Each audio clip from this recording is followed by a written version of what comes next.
Good afternoon, everyone. My name is Kathy Mulkey-Meyer. I am the Commission Secretary for the San Francisco Human Rights Commission. I'm really grateful that you all have chosen to spend today with us participating in this workshop. This is part of our ongoing economic justice work, and the name of this workshop is Pathways to Parity, Investing in Economic Rights for All. This is day 2. We are at the Port of San Francisco this afternoon, and I just would like to thank a few people. I'd like to thank Dr. Cheryl Evans Davis, Executive Director of the San Francisco Human Rights Commission, Director Elaine Forbes of the San Francisco Port, and Mayor London Breed, without whom her support, none of this would be possible. This work would not be possible. Today, the schedule will follow. We will have an introduction from the Port of San Francisco. We will hear from Toni Autry, the Diversity and Equity and Opportunity representative for the Port of San Francisco, Tiffany Tatum, Senior Community Development Specialist. Then we will meet Pia Harris, who's leading a panel discussion today. She is an entrepreneur who runs Neo Soul Cafe and the Fillmore Merchants and Neighborhood Collaborative. And then we'll hear from Lakeisha Hamilton, CEO and founder of the Village Market.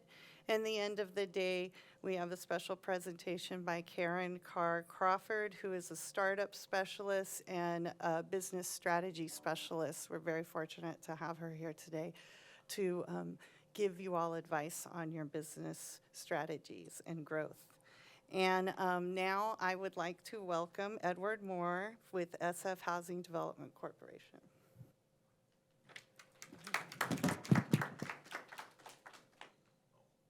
Thank you. First of all, we feel extremely honored to be here. We are extremely grateful for all of the support that we get from the city, from our funders, our community partners, and we're even more grateful for the entrepreneurs that we get an opportunity to work with. So today we want to have a panel just to discuss really briefly. Do I have a clicker or do I? Okay. Tell me Toni's full name so I can give her a proper introduction. I'd like to introduce Toni Autry and have her come up and say a few words really briefly.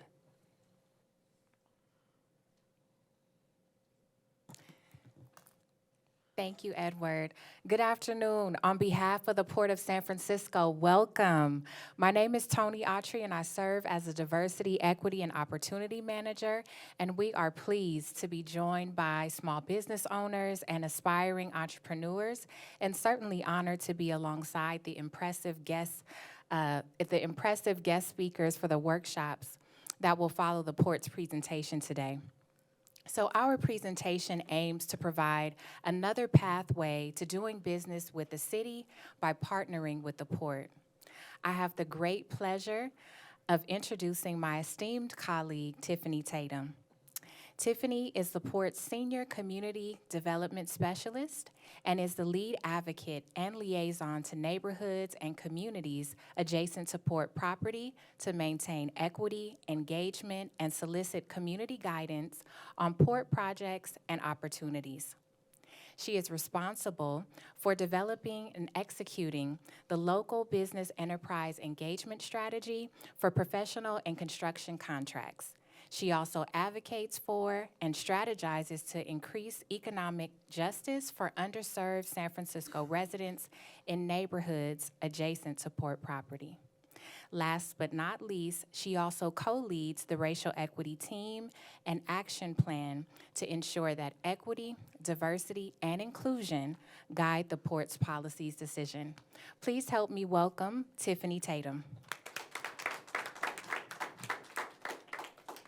Thank you, Toni, for that warm welcome. I almost didn't know who you were talking about. I hope you all have enjoyed the conference so far. I know I have. I just want to briefly share with you a bit about who the Port is. Our mission is to manage the waterfront as the gateway to a world-class city to advance environmentally and financially sustainable maritime, recreational, and economic opportunities to serve the city, Bay Area region, and California. And our vision is to deliver vibrant and diverse waterfront experiences. We are an enterprise agency and are governed by a 5-member commission, all which are appointed by the mayor. We are responsible for overseeing commercial, maritime, and public access facilities along the waterfront. The port's jurisdiction covers 7.5 miles with great potential and opportunity for partnership from Fisherman's Wharf in the north to Pier 96 near Bayview's Hunter Point in the south. We seek to support small local businesses that complement a working waterfront. During the pandemic, we stepped up to support these small businesses through rent relief, a zero-interest loan program, and by enabling restaurants to add outdoor seating while indoor seating was prohibited. We also host monthly drop-in hours every 3rd Wednesday with me for small businesses to get support navigating city and port processes and to learn more about port contracting opportunities. The port is committed to eliminating racial disparities in our policies, processes, and decisions. In 2020, the port affirmed this commitment by hiring Toni Autry as the first Diversity, Equity, and Opportunities Manager. One of her many roles includes ensuring the port's land use policies directly support business owners and businesses from disadvantaged communities adjacent to our property. I'm going to turn the presentation to Sandra Oberly, Senior Property Manager, to tell us about opportunities for tenancy and how you can become a port tenant.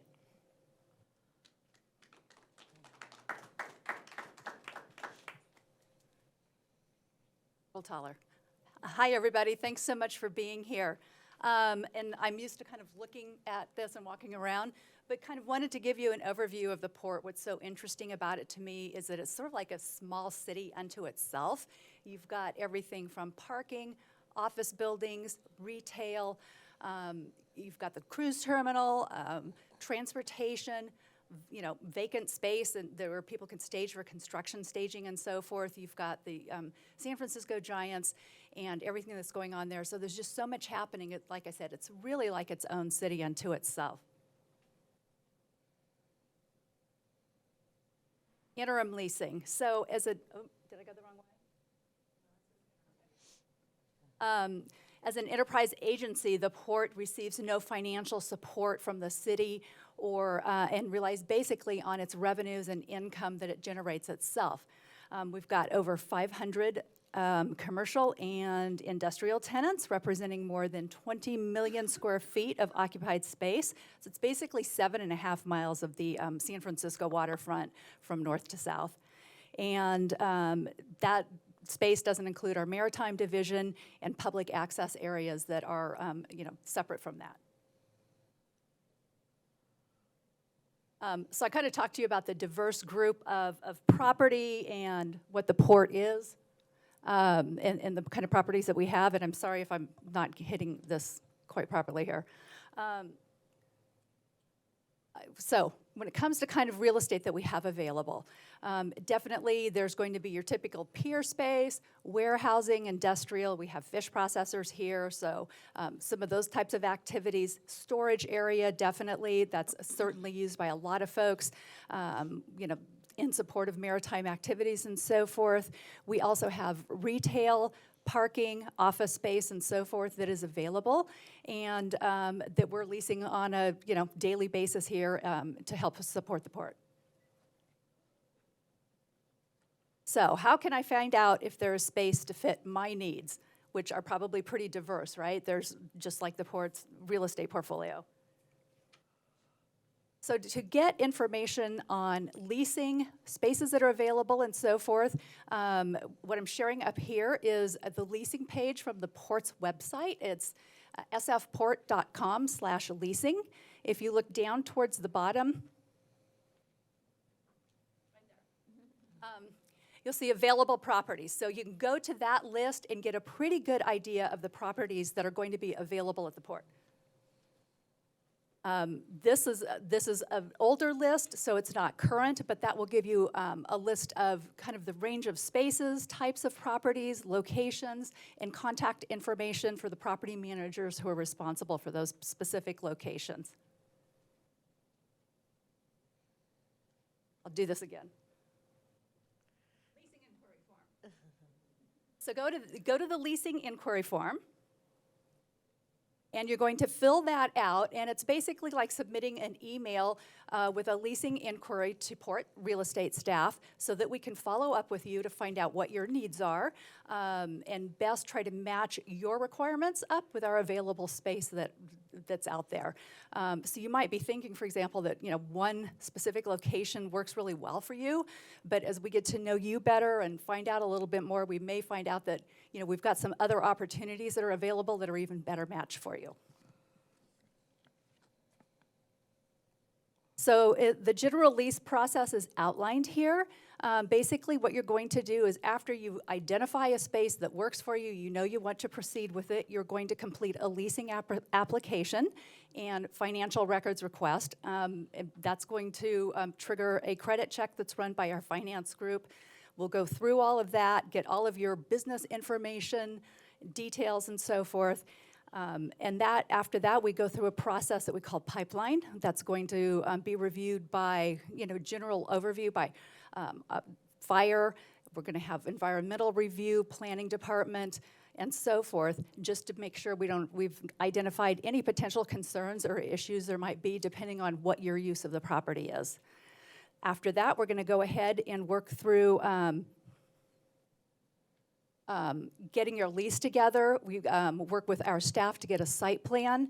We're going to disclose to you all of the background information that we have on that property, whether it's environmental condition, is there asbestos in that property, are there, what's the structural situation, especially if you're leasing storage space in a pier. You want to know how big of a vehicle, for example, you can, and how much it might weigh you can take into that space. So we'll get all of that information together for you and then pull all of that into the lease document. So depending on the type of lease that we're putting together for you, it can take a pretty short period of time or it can take a while, depending on the length of the term. So anything over 5 years is definitely going to the Port Commission. Anything that is over $1 million in lease or basically in rent over the term is going to go to the Port Commission. I'm sorry, under $1 million, I'm looking here. I don't have my glasses on. So you'll just see the various chart here on the different situations where we either have the ability to go ahead and approve your agreement directly without having to go to the commission. The next step then is to go to the Port Commission for approvals and so forth, and that you'll see here if a lease is over 5 years, 6+ years, or up to $1 million. So that just means the process is going to take a bit longer. And then if you've got a larger lease agreement where it's worth over $1 million or 10 years plus, you're going to be going to the Board of Supervisors for approval also. So it just takes a little bit longer. There are different committees we have to go through to get approval when we're going to the Board of Supervisors. But staff works with you step by step through this whole process to get you through it and make sure we're getting approval of your lease agreement, no matter which level you have to go through. And how do I connect with the port? Tiffany, there's some of these like the opt-in form. You've mentioned the office hours, certainly. We do have an annual open house that is really a fantastic opportunity for you to come by and get an idea of the various contract opportunities that are available. It could be construction, it could be services, it could be support services for the various restaurants and retailers and so forth, leasing space, restaurant opportunities, and the like. What I will mention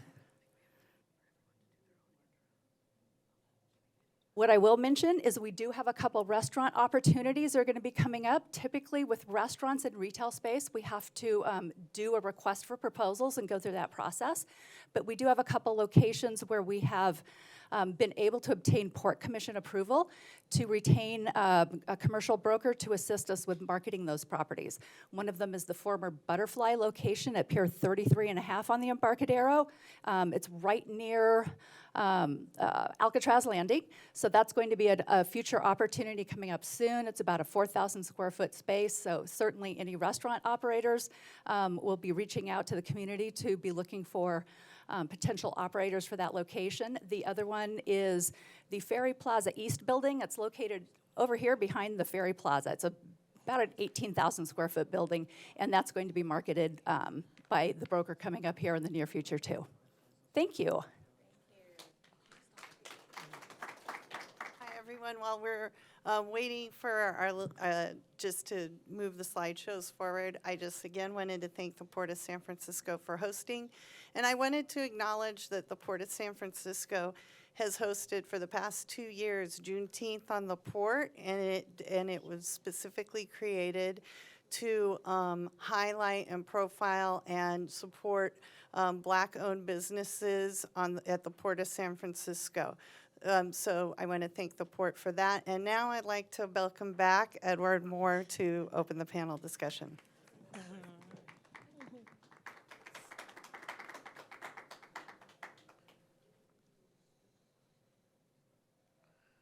Okay, so like I said earlier, extremely excited about the opportunity to come share today. I think as we think about entrepreneurship and building up the economic infrastructure of San Francisco, it's important that we support Black and minority-owned businesses and increase access to funds to support businesses. And so what we want to do today is we want to moderate a panel and begin to have some discussion about what that looks like. And what we also want to do in addition to that is arm any of the entrepreneurs that are in the room with some of the information that's needed to be able to do so. And so what we have done is, first of all, with the San Francisco Housing Development Corporation, what we have done is we have been very diligent in our search of bringing the best consultants that we can to the table.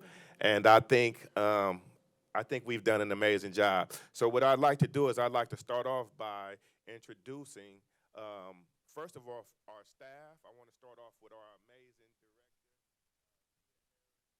Not only is she the director of the Fillmore Small Business Hub, but she's also a serial entrepreneur and the owner of Nia's Cafe. So I'll allow her to say a little bit more about herself as well. Thank you. Thank you, Eddie. So my name is Pia Harris. I am also the chair of the Fillmore Merchants and Neighborhood Collaborative. And as Eddie said, we work for San Francisco Housing and Development Corporation, where I am the program director of the Fillmore Small Business Hub, where we are supporting small businesses with technical assistance. We're on our second cohort of 35 businesses. We started off with 35 retail businesses. Now we're working with 35 services businesses with this amazing panel, able to give one-on-one support as well as group classes on teaching financial wellness and just business development. Absolutely. So let's give her a hand again. Then I'd like to introduce Gabriella, who is our amazing admin person. She's the one that keeps us all together, make sure everything happens smoothly, and she's done an amazing job since joining our team. So let's celebrate Gabriella as well. Again, my name is Edward Moore. I'm also a serial entrepreneur. I'm a certified life coach. I have a coaching business as well as I'm a professional speaker as well. In the capacity at the San Francisco Housing Development Corporation, I am the Grants and Technical Assistance Manager, and I'm largely responsible for coordinating the services to all of our entrepreneurs. Next, we have Selwyn D Whitehead of Selwyn D Whitehead Law Offices, and she's an amazing, amazing attorney that specializes in finance, period, put very plainly, finance, and she helps our entrepreneur in several ways. Then we had Terry Griffin, my man. He is a marketing and branding specialist. Since coming on to our team, and he has done some amazing, amazing things with helping our entrepreneurs get their branding and marketing plans together. So let's welcome Terry as well. And then we have Miss Courtney. Y'all ain't ready for Miss Courtney. Miss Courtney is a brand strategist. Let me correct that. A master brand strategist. She is a serial entrepreneur as well. Has a program that's called No Woman Left Unrich. Am I right? No Woman Left Unrich. And what she does is she helps the entrepreneurs in her program get from anywhere to 120K to 500K in her program. So let's give her a warm welcome as well. Okay, so in the interest of time, we're going to move away from the technology, and we're just going to jump right into the questions. So, Pia, you want to start with the first question for our panelists? Yes, sure. What are the qualities of a good business concept? All right, who's going to start with that one? Terry, Courtney?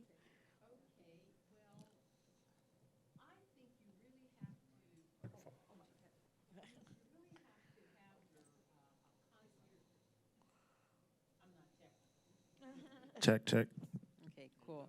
Yeah, you have to have your concept down. And how do you do that? You have to do the appropriate market research. So if you're going to be opening up a restaurant, you need to do some research on restaurants. If you're going to, you really have to have a unique position in the restaurant space to draw the clients that you want. And then you really need to have a strategy of not only how are you going to grow the business during an up period, but what are you going to do when there's a down period? Those of us who are involved in finance, we know that the stock market has lost its mind. We know that the Federal Reserve is trying to clamp down on people spending money in the businesses that you are going to start or are going to continue. So what is your alternate strategy? And that's the contribution that I want to make. Have a strategy for good times in the economy and have a strategy of how you're going to recoup.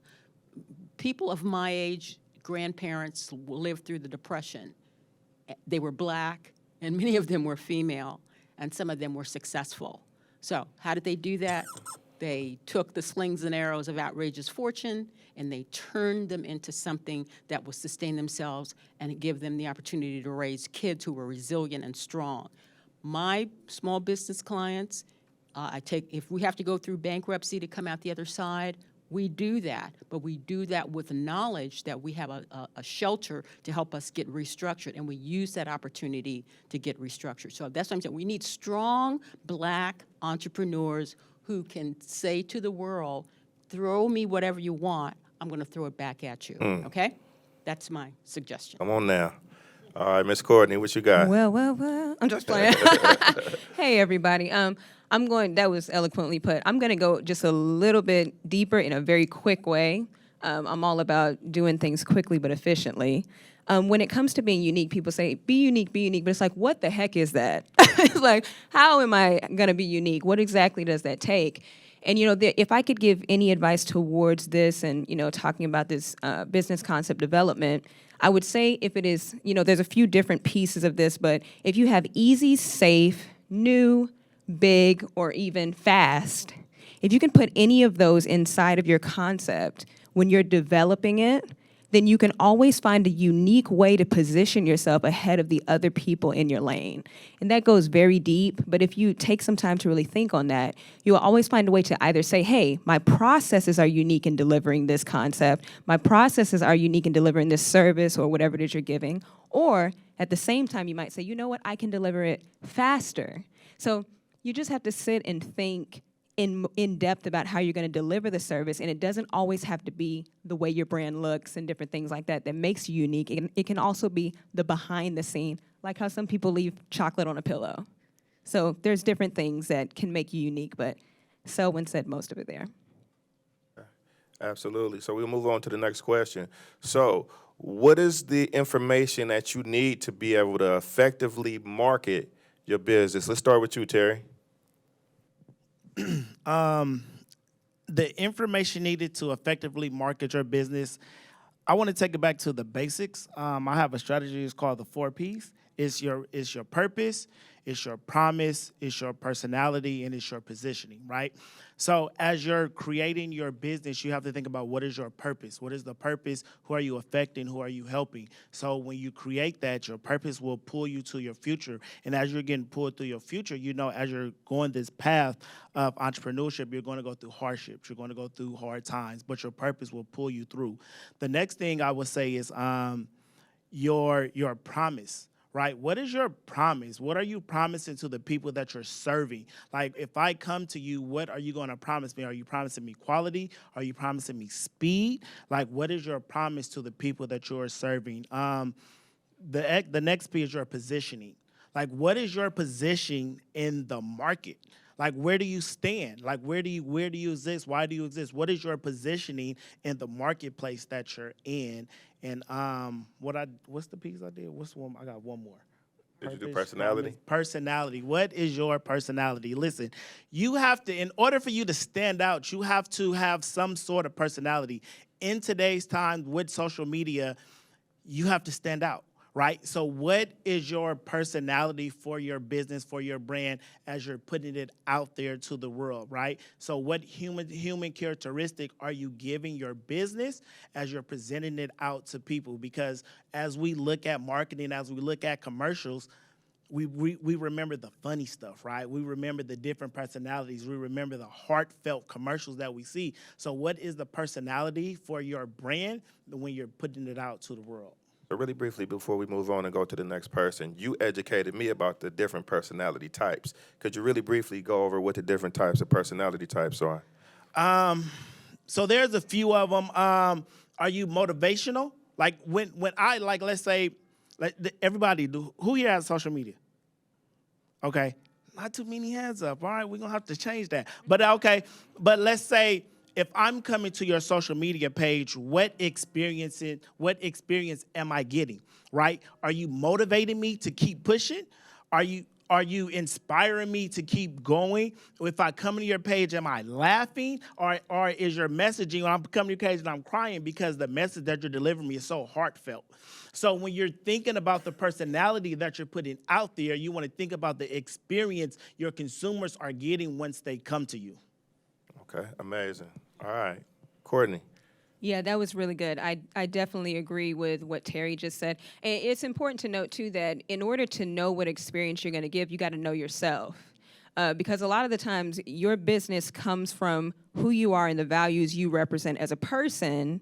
And then from there, especially if you're a service provider, because many times you as a service provider, you're either giving something that you had an issue with and you're trying to solve that problem. So you learned how to solve the problem and now you're giving it. Or you've just been in the shoes of generally needing whatever it is that you're giving. So you have service task provider, which is someone who actually does something physically with their hands. And then on the other side of that, you have a service provider that's more of a consultant. So both sides of those coins, you have to be able to understand who you are so that you can put that inside of your marketing, which is the only thing that's going to wind up making you unique versus everyone else. Because there's 5 different shops that are the same. If anyone has ever been to New York, you got 5 different shops that are the same on the block, but maybe this one has represented a personality and a standpoint that's different from the other one. And then just lastly, really quick, is the voice. You have to make sure that you're not afraid to speak. If you have something that gives a result, you should never be afraid to speak on it. You should never be afraid to say what's different about you and what's better about you. Now, if you don't have that confidence, it might be because you need to go and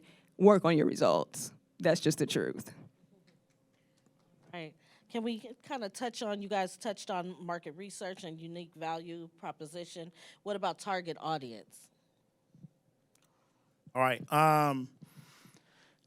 So the term is the riches are in the niches, right? What happens is a lot of people feel like, oh, I want to talk to everybody. I'm here to help everybody. But what you have to understand is you're not for everybody, right? Even as we're here at this event, we're here about equity in the Black community. This isn't for everybody. This is here for us. So when you think about your business, who are you speaking to? Because if you're speaking to everybody, you're actually speaking to nobody, right? So you have to know who your target audience is and who it is that you're talking to. Have you guys, whether you go to church or whether you've seen a commercial or anything like that, and somebody speaking, you be like, they speaking to me. Like, how do you know me? Like, you're talking to me. That's because they know who their target audience is. They know who they're talking to. So when you are, as you are an entrepreneur and you're creating your message, you have to be specific in who it is that you're talking to for people to feel you, for people to understand, and for people to connect, right? Think about the businesses that you connect with, the businesses that you trust. You feel connected with them because their message is to you. So when you're creating your message, you want to make sure you're talking to your specific target audience. Courtney, you got anything for that? Yeah, Terry said it very well just now and that goes, all of the things that we're saying here, this goes really deep. Like, it's way deeper than the surface of everything that we're saying here. So definitely take this and go research it yourself. But especially when you're going and you're talking about target audience, the thing that I always like to say to people is niche inward. And I say niche inward because it goes back to the thing I was just saying about knowing thyself. Because when you know yourself even more, you're able to spot in other people who they are deeper than just the biggest issues that people tell you to pinpoint when it comes to a target market. They're like, if you find the biggest issue, then you'll find that that's true. But at the same time, what's the deepest desire? What's the deepest desire of the person? Where are they really trying to go? What's the end result? Call those things out. What's the real pain? Because you understand what pain is like. Because we buy things. We need services. So if I can get down, that's why when I talk a lot and when I teach, I always speak about the things that I went through, and I associate that with the pain of what someone else might go through because of the understanding that we're all falling on this common ground. So we can't be so privileged to the point where we think to ourselves, we're going to put this product out and people are just going to buy. Some of us feel like that. We're like, but it's great. They don't know it. They don't know it's great. They don't know you. They don't trust you yet. You're not all over the television at this moment. In the future, you will be. But at this moment, you definitely have to utilize all of those capabilities within what Terry said and put that into your marketing campaign. Absolutely. I think one of the most important things about understanding your target market is you need to know their needs, their wants, and their desires. As Courtney was speaking about, oftentimes the people that want to purchase our product or service have a pain point. People buy based on either a result that they want to get or a pain that they want to get away from. So when I know exactly who my target audience is, I know how to target the messaging and create my product or service to meet that need. Does that make sense? Yeah.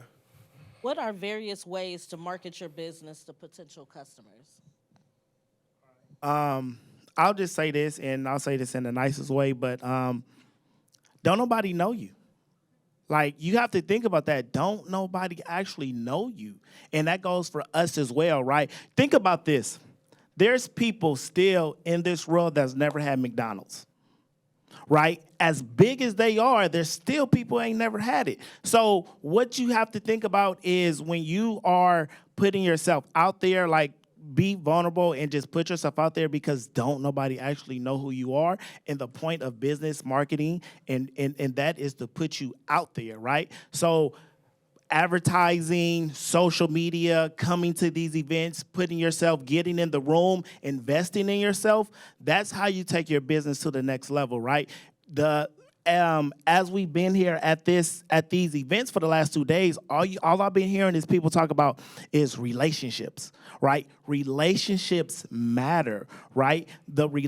A relationship, like a lot of people aren't here, right? But a lot of you are here because of different relationships. I'm here because of the relationships I've built. So relationships will get you in rooms that money can't. So it's important to be around like-minded people. It's important to get to different events to put yourself out there, because you can introduce yourself to people that you might have never met before. I'm going to go on the holistic approach of that. I'm always going holistic, y'all. I'm going to go on the holistic approach of that and be very quick with this. Going back to know thyself, this is why it's so important to elevate yourself. Because if you're in the room with people like you and you don't like where you're at, you're in the room with the wrong people. So it's like, okay, I need to elevate myself so I can match the standards of the highest version of myself. I'm not networking in a room where the lowest version of myself is, because all I'm going to get is the lowest version results. You get what I'm saying? So I always teach in my programs, I'm like, you have to know. I know as soon as I walk in a room, I know how much money I'm going to make from that room. I know whether this is charity or not. I literally can tell you, I'm going to make 20 grand from this. I know that because I know who's in there. Before I even touched it, before I accepted it, I'm like, I know as soon as I walk in here, this is how much money I'm gonna make, or this is gonna be charity. I know it. And you can know that when you understand who you are and what people are attracted to you and what they like and what they want, because you know what you want. Secondly, from that, I feel like when it comes to social media, back to the social media, a lot of people say, okay, Courtney, how do I position, my social media to still be an expert, but still show the vulnerable side of me? And that can be hard for a lot of people because they're like, I want to put more of myself in here, but also need them to respect me because we need respect. So at the same time, I always say, you have like 3 pillars when it comes to your social media. You have your lead generation side, which is where everything that you do is to get leads in that side. So it's an offer of some sort. You're putting your offer out there very blatantly. Then in the middle of that, you have your healthy publicity, which may be your story, something that makes you go, wow, I can't believe this person has been through what they've been through. And the last thing I'm gonna say here is you have your nurturing content. That nurturing side of your content is the part that shows who you are on the inside, the things that you believe in, the things that you value deeply, your family. So all these different parts makes a money magnet, of course, it just does. Come on now. I don't know if All y'all right. got y'all Can I say- notepads out. can I They say one dropping more thing? gems today. Can I say one more Absolutely. thing? Absolutely. It's never been a time where you can press a button and be in front of hundreds and thousands of people, right? You have to think about growing up, the only way we'll be seeing newspapers, magazines, TV, right? Now all you do is build your social media up, you press a button, and you're in front of millions, thousands, hundreds of people. So to everyone that didn't raise their hand when I asked about social media is that times have changed, and you either get with the times or you get left behind. So make sure that you're actually utilizing these services that's at our hand for us to use to build our business. Sir, you have a very unique strategy of how you make connections with people every single day of the year. Can you share that? I believe in, so one of my ways of doing it is like coming up with different like characters. No, the 10 people. The who? When you introduce yourself, the new people every day. I don't know what you're talking about. The He has strategy. so many strategies. Look. Okay, we'll keep it moving. We'll keep it moving right I'm along. lost, I'm sorry. What I was referring to. Okay. I was just going to say one thing. Many of you are service businesses, correct? If you're a service business, you want to be a subject matter expert. Now, I'm old school. Okay, so I have a radio show on a Christian network. I am a Christian. I'm not very religious, but I'm very spiritual. The radio stations let me talk business in any jargon that I want to. So, and I educate the community about finance, such that when somebody, some cousin or someone runs into financial difficulty or is considering bankruptcy, they will call me. But I'm doing what I consider to be the higher authorities' work of educating my black and brown and female community about money such that we won't get jacked around. If you're going to be in a service business, you want to figure out a way to make yourself a subject matter expert. So I get called on panels of lawyers. I get to write for publications all around the world. And just recently I got asked to be a columnist at the 2 financial legal journals here in California. So think about doing things where you can serve the higher authority that really matters, your family and yourself, and show your expertise. And that's a good way to do it. That has nothing to do with social media per se, although I do get hooked up on social media. But try, if you know who your audience is, reach them directly if possible. Right, it's really important to know where they are so you can go where they are. Where do they hang out online? What kind of conferences do they go to? That way you can put yourself in close proximity with those that could be your potential customers. Really quickly, what I was referring to, and we'll move on, is, and the reason why I'm going over this is because I thought it was really important.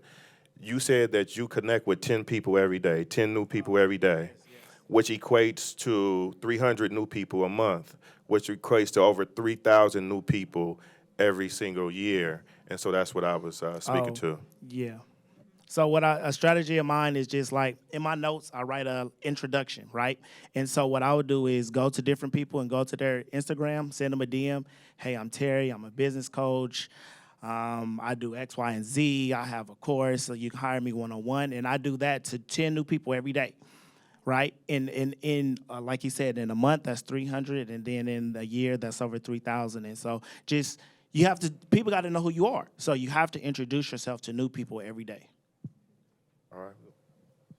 And just to let you guys know, we have a handout for notes. Raise your hand if you would like one, and we'll make sure to get one to you. And we also have a QR code that has a bunch of different documents that these amazing consultants have created to help you with your business. All right, Eddie.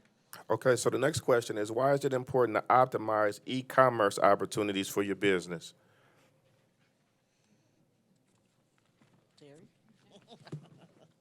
Well, e-commerce is everywhere, and it also is a alternate avenue when the economy goes bad. Being a lawyer who used to go in front of the court every day, and when COVID struck, the court figured out how to use Zoom. We figured out how to do trials over Zoom, and it saved money. One of the courthouses that I frequent is down in San Jose.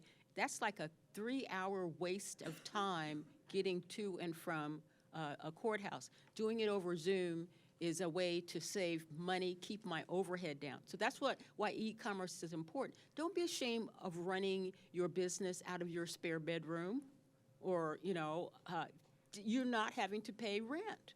Now, that might be hurting the port because they would like to have you as a tenant, but maybe after you grow your business out of your extra bedroom, save up cash, and then when the economy takes off, then you will have the money to pass that credit check that the port is going to put you through because you've been able to pay your bills on time. So how do you make money? If you're in business, it's about making money. How do you make money? You keep your overhead and your expenses down. And then that becomes profit, some of which you pay to your retirement plan or send your kids to college, but you have it as a nest egg for when you want to take the next launch of your business. So e-commerce is absolutely important. Like, I'm on a radio show, but it's broadcast over the internet, and it's also picked up internationally. Using e-commerce as a way to get your information, your products and services out to the folks. So please take advantage of it now, especially since people are willing to not have you get up in their face in order for you to sell them something. It'll keep your overhead down. Absolutely. Courtney? Yeah. I want to say something really quickly. E-commerce is extremely important. Many of us simply are not generating the level of sales that we aspire to because we are not getting in front of enough people. We need to get in front of people continuously, and one of the things that I always run into with my clients is they are afraid of rejection, right? But if you are going to be in business, the lifeblood of a business is sales. And I have come up with a formula that I want to share with folks that will help you overcome your fear of rejection as it relates to your business. So I learned this from a master level life coach and an expert salesperson. And so I want you to take notes on this real quick, because if you take notes on this and you do this, it will completely change your business. All right? So this is a formula. And the formula is this: the number of offers minus the number of no's equals the number of yeses. The number of offers minus the number of no's equals the number of yeses. So what does that mean? In order for you to get more sales, you have to bring everything up. You have to put more offers out there. In turn, you will get more no's, which ultimately will lead to more yeses. Does that make sense? All right. It's on you. What are tools that can be used to keep track of business finances? Selwyn. Okay, so again, you're either in business to make money or this is a hobby. And it's fine to have a hobby if you have another job, a way to make money, to take care of yourselves and your kids and your spouse. But if you're seriously running a business, the only marker that really matters is, are you making a profit? And how do you know that? You have to have a budget where you project your income and expenses and what flows to the bottom line, and then you keep it running on a monthly basis. I have a combination document that I use even for myself. It's a combination cash flow, income, and expense document. And you need that to educate yourself. Then when your business takes off, you need that to show the banker that they need to make you a loan to expand, not because you need money because you missed your targets, but you need to expand to the next level of your business. And or you need those documents showing your cash flow in and out and what flows to the bottom line as profit, included in there the fact that you're paying yourself a salary so you can keep a roof over your head and feed your kids. And if you do all of that and you have it backed up by documents, you might find venture capitalists who want to invest in your business. And again, you will pass muster when you go to the port of Oakland to rent one of their spaces because they want to see your financial documents. They're not playing. And anybody where you want to lease space, they want to see your financial documents. So if you don't do this, you're going to be staying at home, not because you're saving money, but because you're losing money. And that's what these financial documents will tell you. I'm making a profit, I'm losing money. Now, don't get crazy now. Some months you are going to lose money because you're going to be making an additional investment in the business, banking on the contract that's going to come through in 2 months. So it's not that you make a profit every month, but you need to know to make some adjustments. Maybe grandma will come to the rescue and help you fill out the void. But having that cash flow document based on a budget that's real, based on market research that you've done of people who are like you, with your CPA and with your lawyer helping you not make bad decisions, those documents can help you grow and bust out and blow up in a good way. So can we discuss a little bit in deeper why a profit and loss statement is so important? I know that's one of the documents that the port would ask you for, or any landlord that you're going to rent from, as well as any bank or loan that you're applying for. It shows them, and it should be truthful. Please don't pad it. It shows them that even if the last 3 months you did not make a profit and you had a loss, but it was covered by the 6 preceding months, and you have a contract with Selwyn's company and you show them those documents and that you're going to sign off on it, and that's going to bring in $50,000 a month for the next few months. So it's a projection tool based on an honest projection, and then it just tracks what's going in and out of your business each month. And that's what financial people want to say. What they want to see that. They don't want to hear your story, although that's important. I'm not putting that down. But this is where the rubber meets the road. And if you have to file for bankruptcy protection in order to dig yourself out of a hole, you're going to have to do these documents every month, or the bankruptcy court is going to boot you out because you're not serious. So you need financial documents when things are going well to show people that. You need financial documents to show how you're going to turn your business around when things have gone bad. And you just need them to educate yourself and your family as to how you're in a business to make money, and this is not a hobby. And really quickly, Selwyn, can we talk about some software and application options that can help you with this? Although I'm not very good at turning on and off microphones, I am an engineer by training. So I do know about software. So software is a expedited way to keep your information. I mean, we can go and chisel stuff with stone, like Moses and stuff, or we can use technology and artificial intelligence to help us rapidly have the tools that help us manage our business. There's bankruptcy software for lawyers like me. There's restaurant management software for those of you who want to be entrepreneurs in the restaurant phase. There's QuickBooks and other software that help you keep these books and help you do those, show the market's ins and outs and whether your cash flow is being used properly.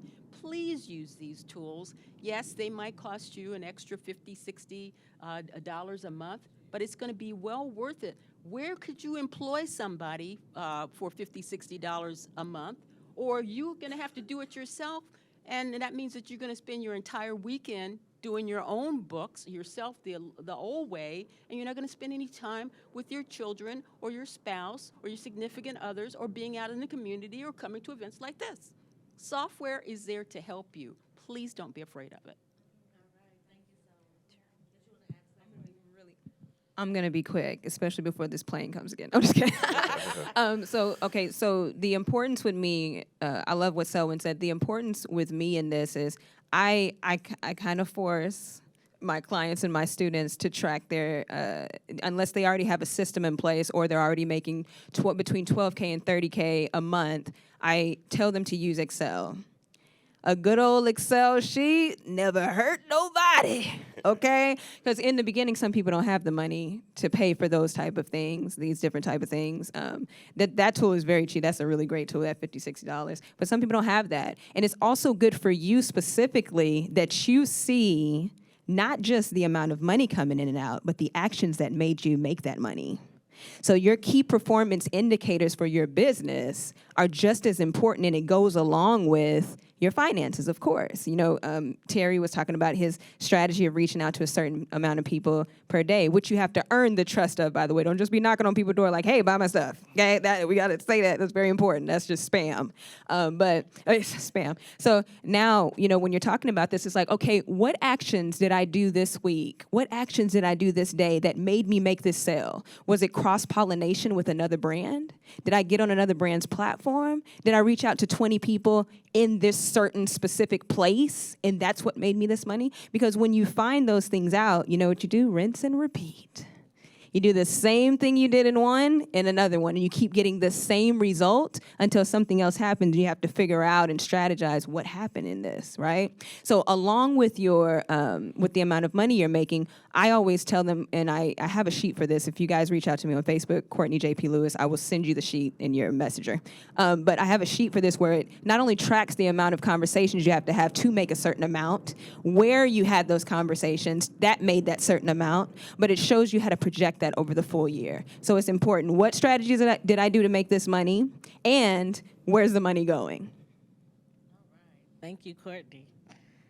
Edward? No, well, we. Oh, I approaching can the end. speak to this one. Go ahead, go the ahead. next one. I said, what strategies did you do to make this certain amount? So if you see that you did the same thing that made this specific result, you know, I got on this one person's page. What type of person is this? Who do they speak to? You know, what's going on? Why did I make this amount of money from this? Because when you can evaluate that, you can keep doing the same actions that worked. Sometimes we leave the actions that worked because we don't know what worked. We're like, I don't know. I have so many people come to me. I made $20,000 this month. They never do it again. They're like, I have no idea. My income is like this. Because if you don't know what worked, then you won't know how to make a certain amount of money on purpose, which will leave you over here in profit and loss wondering what the heck happened. Come on now. Come on now. All right. All right. So one more question. We got a couple of minutes left. I want to ask a very, very important. I think it's very important to business owners. How do you pay yourself as a business owner? Yes. And this is very important because as a people, we tend to undersell ourselves. We're telling the entrepreneurs that we're working with all the time. We were working with the gentleman yesterday. It was like, you know, God going to take care of me. I know I'm going to be blessed. I'm like, God put that opportunity in front of you because he thought you was going to get paid for it. So, you know, make sure that you turn those blessings into profits. But I'm going to pass that to you, Selwyn. That is so true. I said earlier that I was a spiritual person. God is very busy with people who can't help themselves. So everybody in this room has a business or will create a business, and you have the mental fortitude to use what you have learned and what you will learn to do something. So let God focus on the people who can't help themselves, and God is challenging you to not only help yourself, but also help others. So how do you pay yourself? Again, I keep using this dichotomy.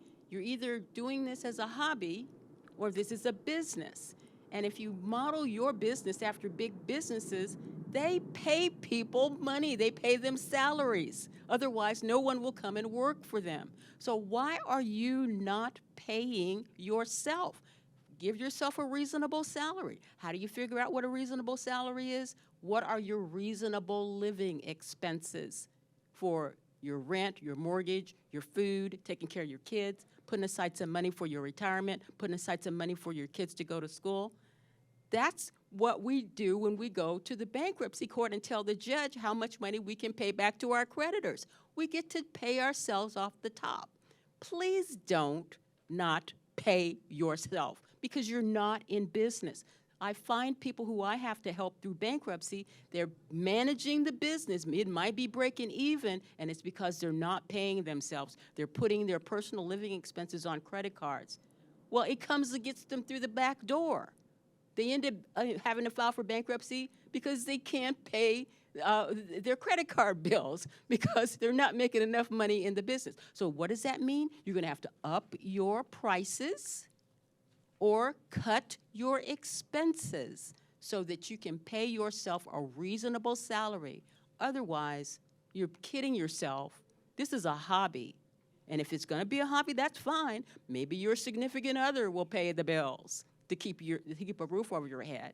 And maybe that's the way you start, by paying yourself a small salary, a stipend, the way you would do if you were an intern. But you gotta ultimately, before you go to these poor people and ask them to let you be a tenant, you have to show them that you're covering all of your expenses and you are an expense.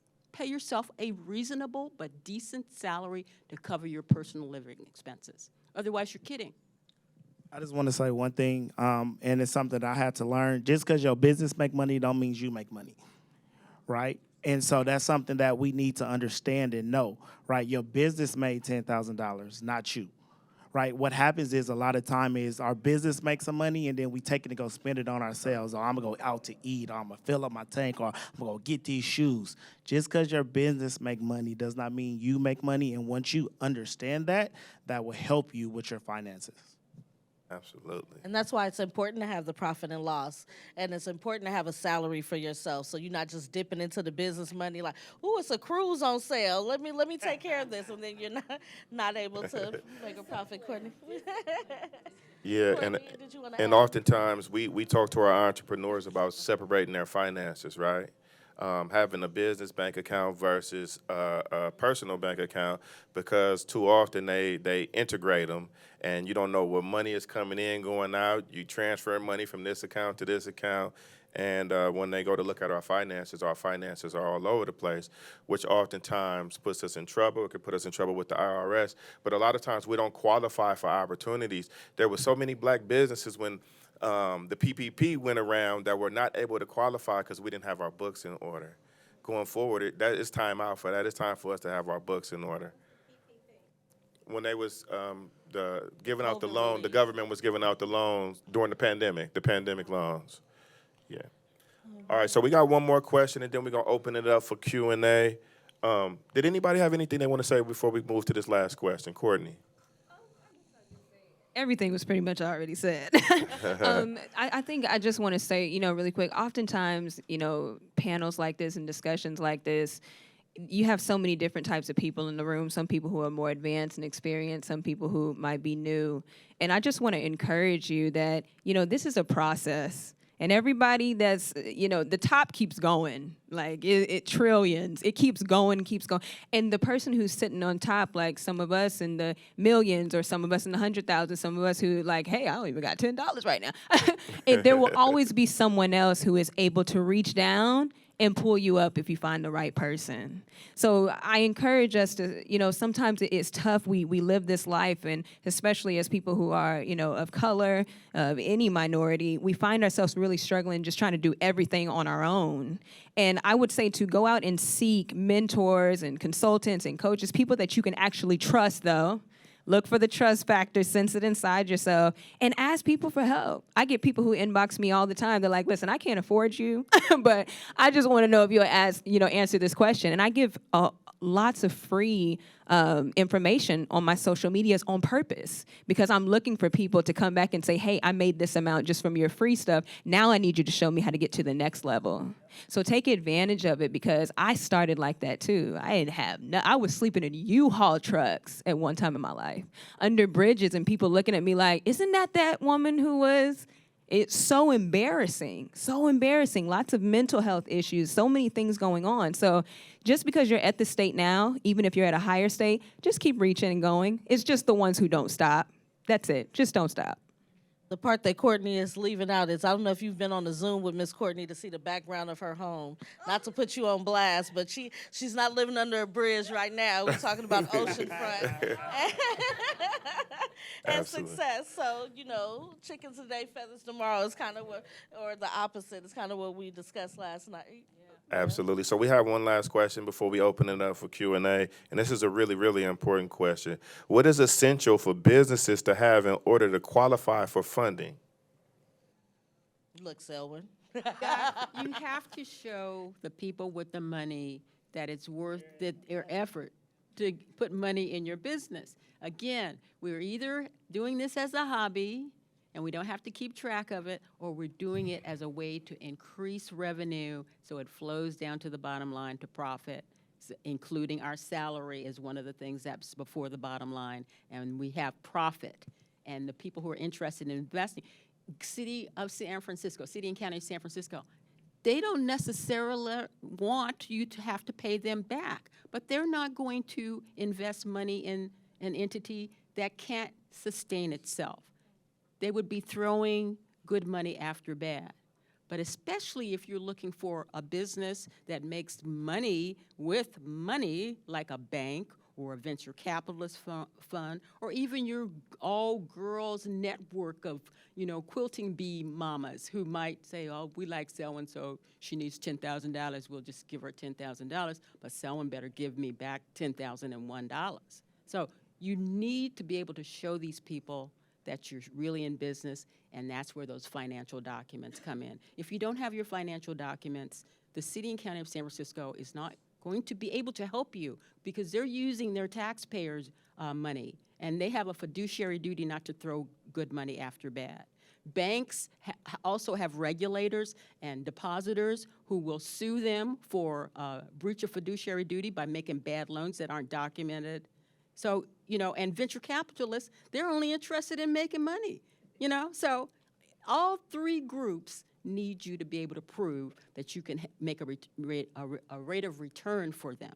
Now, that's not going to say that you might not stumble or fall, but at least going in, everybody believes that this is a viable business with a future, okay?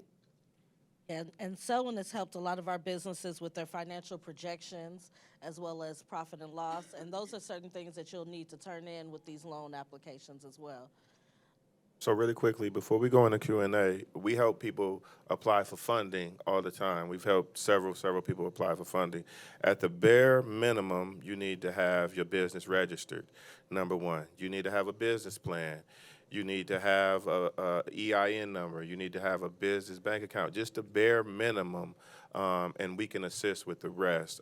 People do want to see financial projections. Again, as Selwyn mentioned, people want to know that it's a viable business, not that I'm just going to give you some money and you're going to go on a trip or go buy a bag or some shoes, right? But we want to know that it's a viable business, that if we invest in it, there's going to be a return on that investment. We're actually helping somebody have a sustainable business that's going to generate economy.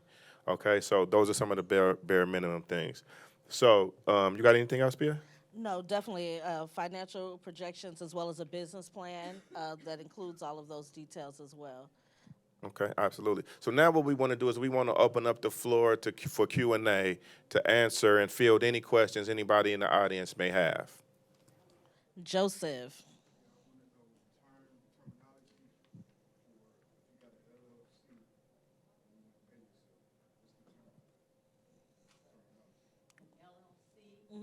And he would like to pay himself a salary. Yeah, LLCs are managed by members, and so there's a managing member.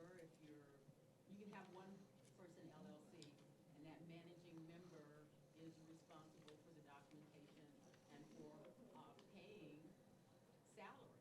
So, yeah, It's not really a terminology other than your salary, brother. Pay yourself a salary.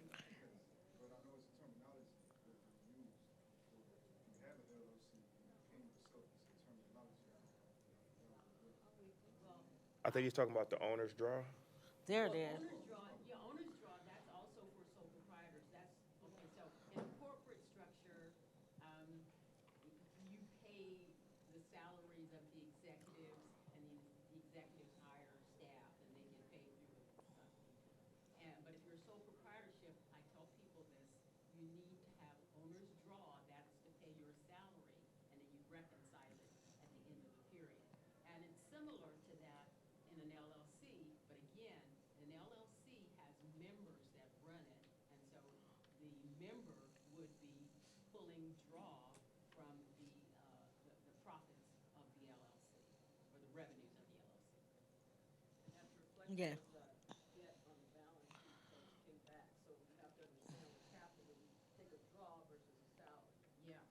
And Joseph, we'll talk about more of this in class in the next couple of weeks as well. Barb. Barb, right. talking to you.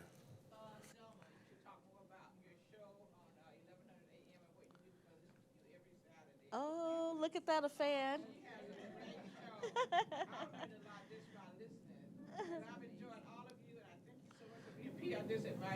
Oh, thank you. Oh.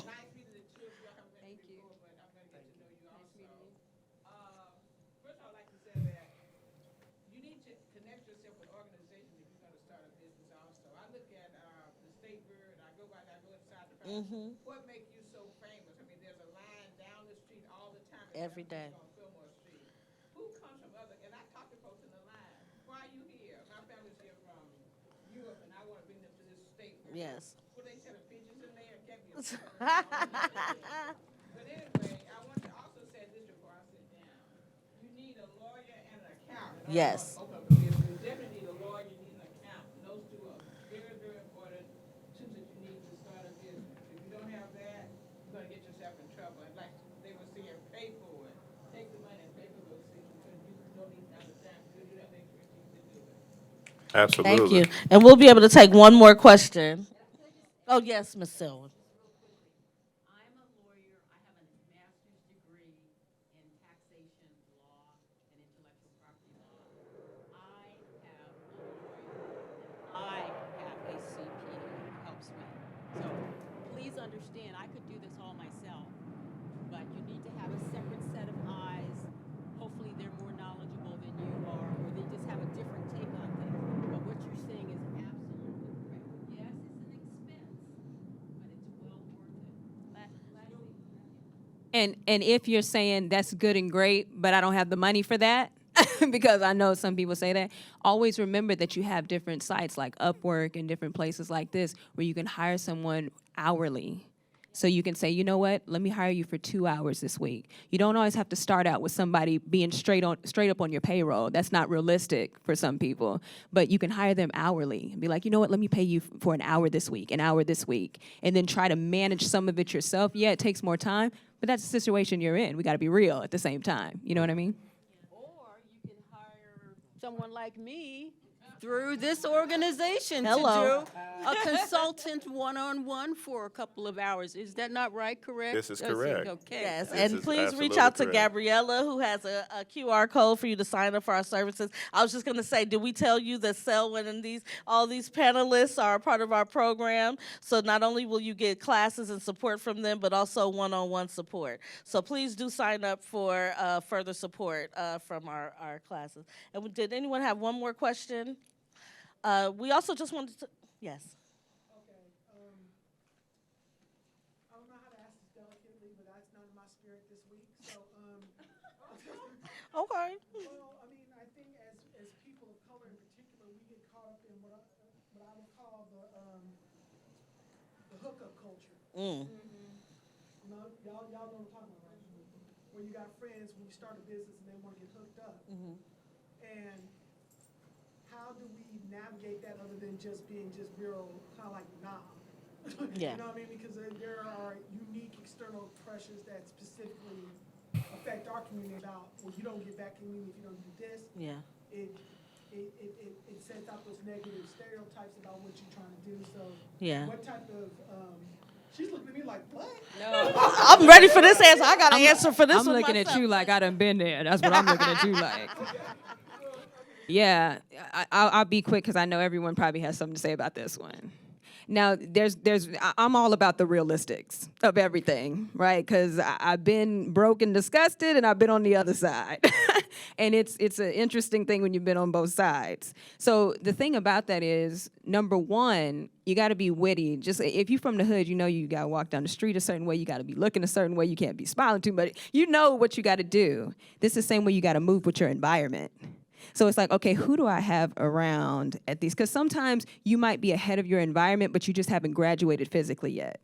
So it's like, okay, I'm in this space, right, which you should be trying to graduate physically. Because if you have to worry about the environment that you're in all the time, you're in the wrong environment. You know what I'm saying? But if you have to be there for the time being, then you have to move strategically, know who's around you so you know what to share and what not to share and when and how to share it, because some of them won't ask you for certain opportunities because you didn't give them the information that they needed to even ask. But if they do see, the thing about that is sometimes you do have to be like, nah. And you have to be like, nah, with a reason, though. So it's like, no, because, and I always tell people to use these tools. What's in it for me? You know, what's the cost of me not listening to you? And why should I listen to you? If you answer those questions as you're saying the nah, then you will always make them feel, because they don't know what's going on, you'll make them feel validated in your no. So there's several times y'all be like, no, because you know what? I don't feel like it's a good time for you. And they're like, by that time, I'm gone already. So do you get what I'm saying? So it's just being strategic with your moves. I'll say that. And then when it comes, I'm going to pass this on. And then when it comes to that, too, you might have some people that you do want to help. Because if somebody can get you a result, some people have a lot of friends, and they say, you know what? A lot of people have that debate against doing things for free and not doing things for free for certain people, like the freebie situation, because that comes with that, too. And it's like, but I'm like, okay, if the person that you're working with, if you coach them or consult them or do whatever you have to do with them for free, what do you get in return? Because maybe they're a really good testimonial for you, and from your results and your testimony, you make money off of what you gave them for free. So it just depends on how it's going to give you value and how it's going to give them value. I hope that helped. Absolutely. So in the interest of time, we got a couple of more slides to get to before we get out of here. We got to get ready to close. All right. So again, we just wanted to highlight we have an amazing organization, and we love to help people. We had a cohort where we just finished with 32 people.